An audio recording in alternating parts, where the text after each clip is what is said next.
for the introduction. Welcome, Alan, and good morning. Dr. Weiss, how are you? I'm good. How are you? It's certainly a real pleasure to have you here today, and I want to thank you again for joining us. Sure. I think we've had a few minutes to catch up this week and just learning about yourself, your role, and your background in terms of how you came to be a physician and married really your love for technology with medicine. I think is a really interesting story. Um, would you mind sharing a bit about yourself with the audience and how you came to be in your role? Sure. As an undergrad, I went and pursued a computer science degree, and after undergraduate school, I worked in the pharmaceutical industry, helping to analyze data from clinical trials and get publications ready for the FDA and for medical journals. And it was fascinating. It was really interesting. And in that process of being there, I really fell in love with medicine. I had a chance to work with research scientists and frontline physicians. And I kept on thinking, wow, this is so interesting. And I like computers, but they're driven in a way that inspired me. And that inspiration, it was hard for me to figure out how to do I go from a computer science background into medicine. And I ended up going and getting an MBA. And throughout my MBA school, I really thought, God, it's still thinking about medicine. And finally, like after my first year of MBA school, I turned around and said, I got to do it, and made the transition. I actually took a year off, did pre-med, went back and finished my MBA, worked and did some other stuff, but I ended up going to medical school. But even in medical school, I was doing technology development for my medical school. I was helping organize a group of medical students to develop educational software for us so that we could use our computers in a better way. This was in the mid to late 90s when the internet wasn't really there and there wasn't educational software, and we were building it ourselves. And then from there, I kept on doing technology development. I developed tools for residents when I was doing a residency over at Johns Hopkins, and I ended up going to getting my internal medicine residency and joining the Cleveland Clinic right afterwards. And part of the reason I joined them was that I wanted to use an electronic health record. These were just coming out. I will tell you that my handwriting sucks, there's a lot of repetitive things that you do in writing your notes, and I wanted to use a computer to do that. And being from Cleveland, Ohio, and knowing about the Cleveland Clinic, I joined them with the whole notion that I would be using an electronic health record. And they'd literally gone live about 2 months before I got there. And because of my background, I actually pretty quickly became a super user for the program. I became an expert in it. I started teaching other people how to use it better. I started doing optimization work, and all of that stuff caught the eye of the CIO. And he actually hired me part-time to work on EHR-related issues, trying to optimize it, find ways to make doctors more efficient, and ways of improving quality and reducing costs. And I worked for him for a long period of time. And I like to say that I was like 80% clinical and 40% everything else.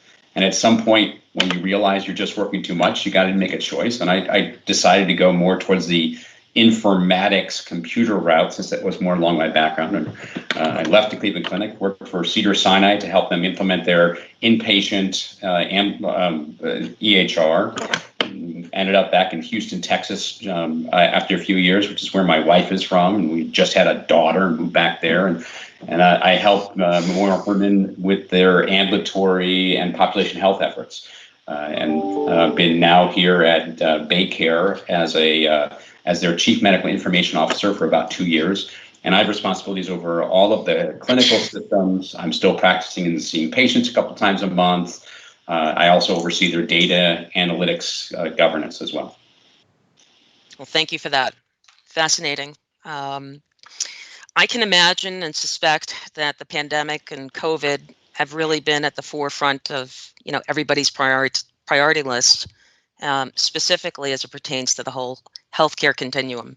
Would you say that's a pretty accurate statement? Yeah, it's hard not to spend almost all your day long dealing with COVID. It's overwhelmed us. I bet. And, the entire system is obviously overwhelmed and just getting really smacked in the face, I believe, pretty hard, just in terms of every aspect of risk, whether it's operational, financial, the list goes on and on.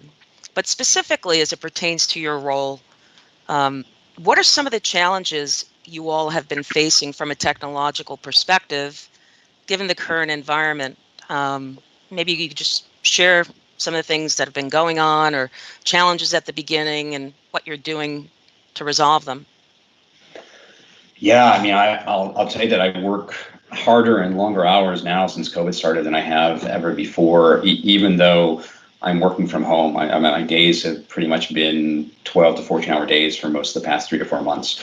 It's a constant issue. And when it comes to COVID and technology, there's a couple things I would tell you that we have done. Number one, we've tried to figure out how you use the electronic health record in a way to help provide care with COVID. And some of that is, we break up our EHR visits into what happens right before the visit, what happens during the visit, and what happens after. And if you think about the stuff beforehand, we've done stuff like we've set up screening tools to see if a patient has any symptoms or is running a fever before they come to a clinic, or as they're coming in for ambulatory surgery. We set up the testing.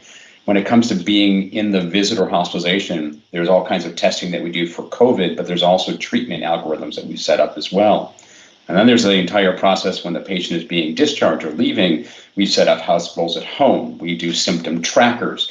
We set up all kinds of innovations across the entire ecosystem to try and be comprehensive in how we approach COVID. And so that's eaten up a lot of time and effort and different initiatives all the way through. In the course of that, we've also, like many organizations, we've had to serve up telemedicine, and telemedicine has been a big issue for us. Frankly, no one wants to go to the hospital, no one wants to be in clinic, no one wants to get exposed, and no one wants to expose anyone else. So everybody else wants to, just stay away from everybody, and that's meant that telemedicine became something that we had to push our way through. And that support for that program and the expansion of it has become, a major thing that has been served up as we go through on all the COVID related issues. Thank you for sharing that. Obviously, every month hospitals are just drained, in so many different respects. The financial impact has been just incredible. Hospitals the whole healthcare continuum continues to lose hundreds of millions of dollars every month across the country. It's just been incredible to watch, and it's really sad to see. And there's so many drivers to that, right? You've got unexpected, PPE costs, just the volume of patients, increased labor costs. We can go down the laundry list. I know you just touched on some of the things you're doing and some of the challenges you've had from a technological perspective. But when we think about it much more broadly, how do we further accelerate, or how do you further accelerate the use of technology, perhaps to drive down some of these costs in this environment and their associated risks? It's a very good and very appropriate question. So let me touch on the financial aspect, first of all, for what has gone on in healthcare systems.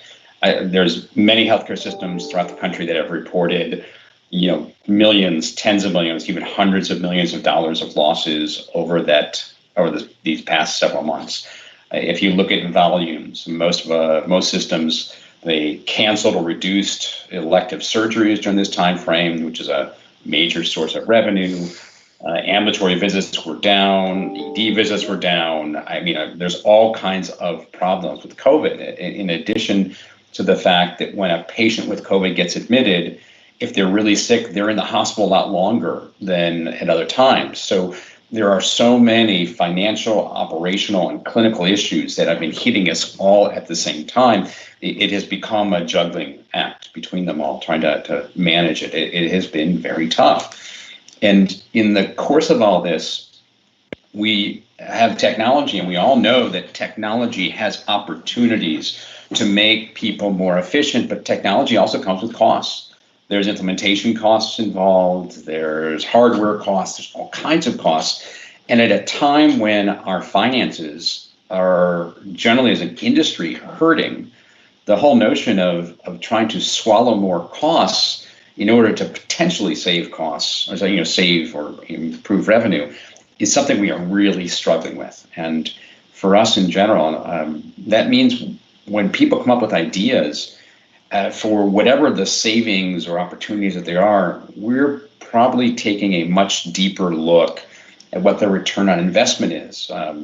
And return on investment for us is not necessarily money. It could be saving time by team members, improving patient care. There's all kinds of what are we getting out of the investment? We are taking a much deeper look at each of the ideas that comes forth because we want to make the technology work, but the cost is too high for a lot of it for us to just put in place, and that's very difficult for us. So we love the ideas, but until we can really prove that the ideas could help us in this financial troubling times, I think a lot of us are hesitant to go in and do anything.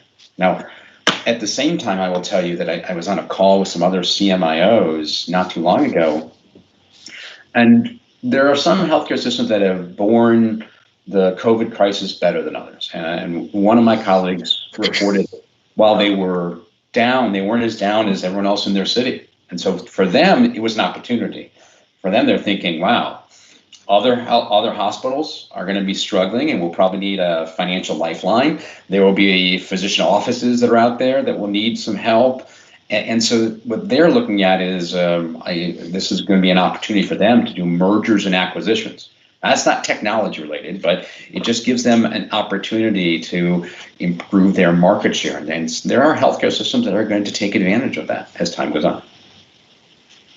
Thanks for that, Alan. I'd like to segue, when we're talking about how to reduce cost, improve care, et cetera, improve the entire continuum along the entire delivery system, I think we have to think about technology like AI, machine learning, natural language processing to accelerate savings, to improve care, et cetera. And there's so many debates around these technologies, right?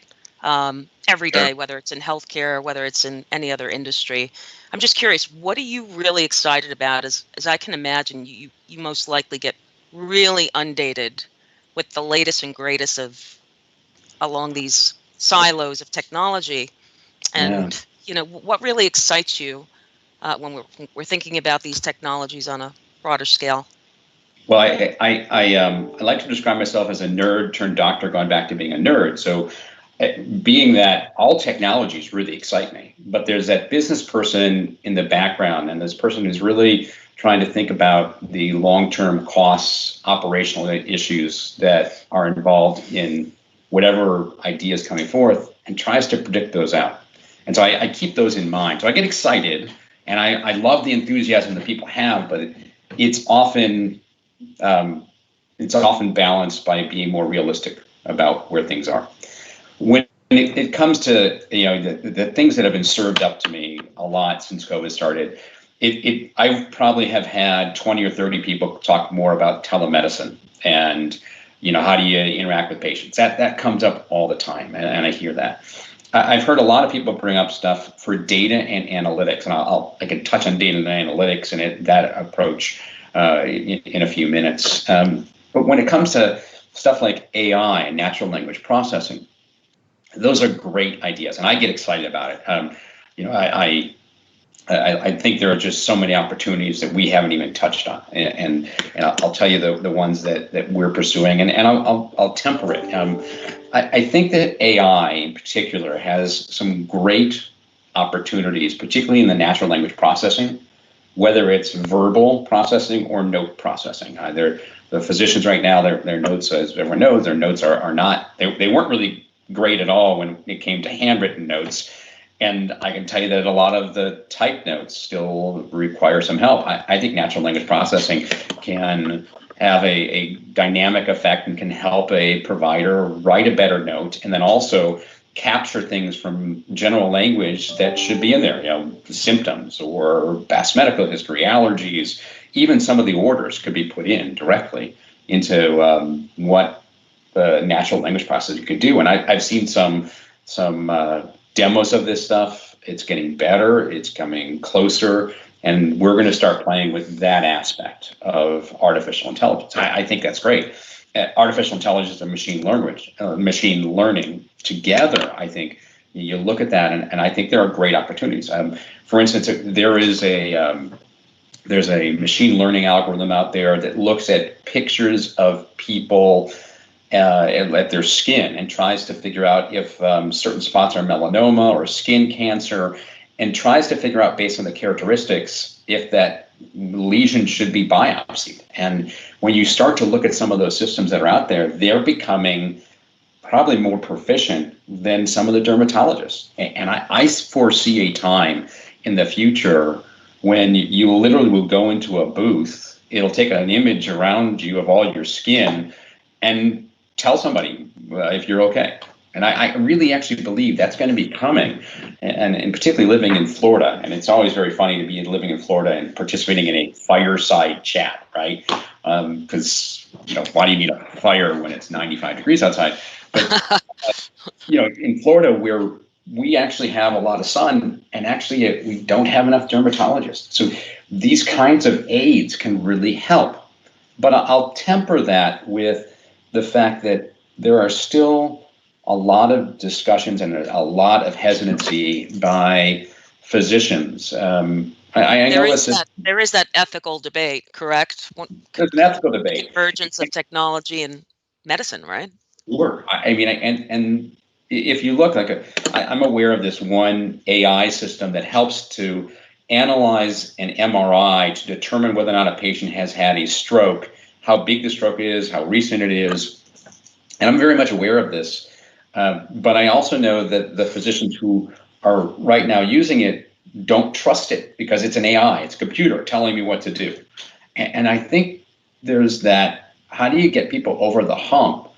Where's the proof that this thing is really coming up and is better than a physician's judgment? And that's where you're going to have to bridge from what is a computer system to what is a diagnostic system, and that's that there's some legal issues, there's ethical issues, and frankly, there's an FDA aspect to all of this. The FDA has to come along and say that's a medical device because right. It's actually telling me something to help me with medical judgment. That to me is going to take some work, and I know the FDA is working on criteria for AI systems and other ones. That probably can't come soon enough, as far as I'm concerned. And I mean that very seriously. I cannot tell you the number of vendors who come to me and say, we've got an AI product that does this. I'm not convinced it's truly AI. I'm not convinced they got the proof. And I'm hesitant to take it to the next level because it just doesn't seem like it's done that burden of demonstration. So I'm concerned about it.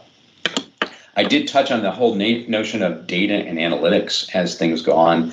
I run our data and analytics governance group at the organization I'm at, and frankly, it's a fascinating discussion. We're trying to go back to our data and find new insights into the data that help us with operational and clinical issues, and we've come up with a number of different approaches that are really fantastic and very insightful, and I think it's going to help us in multiple ways. But for us, the hard part about data and analytics is, number one, we've got so many dashboards, reports, graphs all over the place.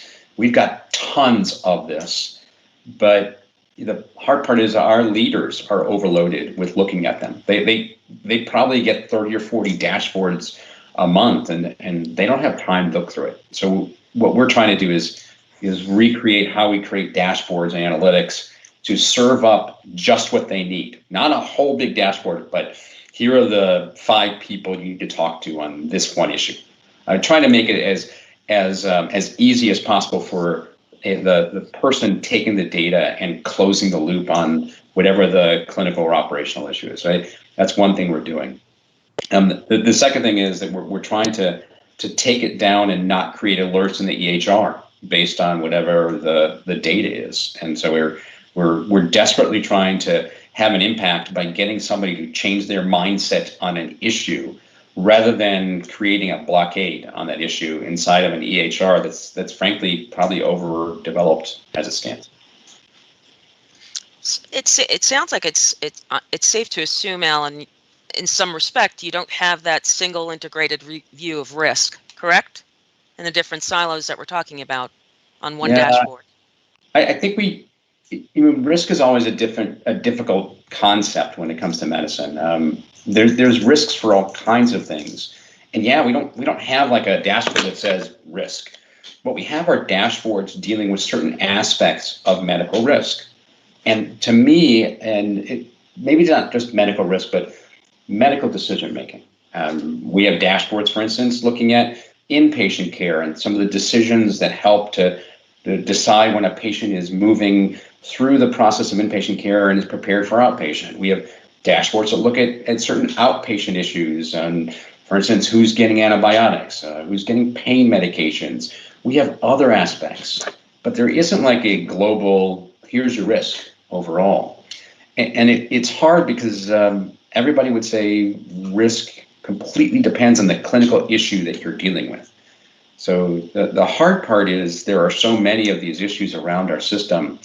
How do we get somebody to focus on one thing? And what's good about it is that we have a system that really goes through and discusses in clinical forums what those major issues are. And we've set goals in certain clinical issues, and we are driving towards them. And in the leadership meetings, we review those top issues. There are other ones out there, but we're at least focusing on those top ones and making some pretty definitive moves to improve them. Thanks for that perspective, Alan. You and I should definitely regroup about how we can potentially partner and give you that single integrated view of risk. But that's for another conversation. But thanks for sharing your perspective. I know we don't have a lot of time left, but just real quickly, when we're looking at the regulatory landscape, and there's so many factors that are changing on a day-to-day basis. You know, we've got an election coming up. We're in a pandemic. We've got other geopolitical issues going on. But as it relates specifically to the healthcare continuum, what do you foresee changing from a regulatory perspective in the short term, if anything, and why? When whenever you start doing, discussing regulation, I think most of us just shake our heads at some of the stuff that's out there and it comes to us. Even this morning, I was dealing with a new bill that was signed by the governor of the state of Florida that is going to decisively impact providers across our organization. He just signed the bill. We just found out about it, and we have 1 week to get ready for it. I mean, the regulatory environment is changing quickly. We often don't hear about it until it's too late, and all of the changes require some aspect of technology, whether it's a process inside our electronic health record, a new form. There's always something there, and I unfortunately don't think that it's going to get any better. I think it's going to get worse from a regulation point of view. The hard part about this is that, let's face it, we wouldn't have all this regulation if healthcare was cheaper and if the patients were healthier and frankly, if there wasn't as much, risk inside of the healthcare system. If we were safer in providing healthcare, we wouldn't have as many regulations doing this kind of all the various stuff. It would be an easier system overall. But I don't think that it's going to get any better from a regulatory point of view, mostly because of the cost of healthcare. Particularly given COVID. COVID's going to drive up healthcare costs in crazy amounts of way and drive down a lot of the reimbursement that healthcare systems had.